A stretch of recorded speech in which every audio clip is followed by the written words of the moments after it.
Meanwhile, starting May 9th till May 15th, 7 flights from United Kingdom will be bringing close to 2,000 Indians back to Mumbai, Delhi, Hyderabad, Chennai, Ahmedabad and Bengaluru.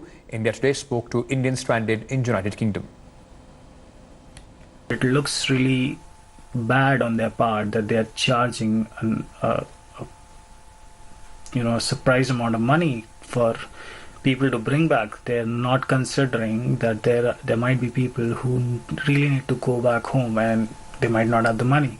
Now I can understand that we have to pay because we are using a service, which I'll be happy to, but just imagine a flight which might cost about 200 or 300 pounds, which is about 20,000 to 30,000 INR, is being charged 50,000 INR, plus have to pay for the quarantine charges as well, right? And we do not know what kind of facilities they want us to be put in, how much that's going to cost us, right? And it's an exponential amount of money. It's like doesn't make any sense. Now they might be thinking that people have the money and that is the reason they're sitting in abroad, but it is not the case for everybody.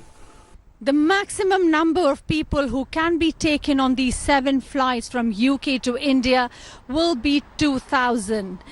But those who have registered their intent, the number runs into 10,000 and more, and still counting.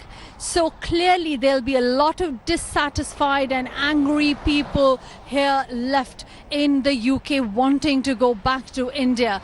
Another point of contention for these people are the fare.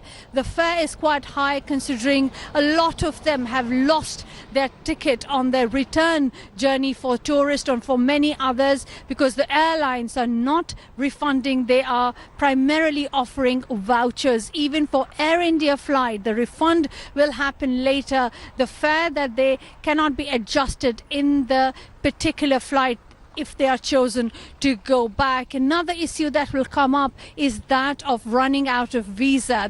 Those who had their visas running out, the UK government had extended it to the 31st of May, but what after that? So there are many questions that still remain for Indians who want to go back to India. So these 7 flights are not the answer to their problem and not the end to their anger as well. Lavina Tandon for India Today from London. With that, it's a wrap on. Hi everyone, Preeti Chaudhary here. Hope you like this video. For latest news and analysis, like and subscribe to the India Today YouTube channel. And don't forget to press the bell icon to stay updated. Thank you for watching.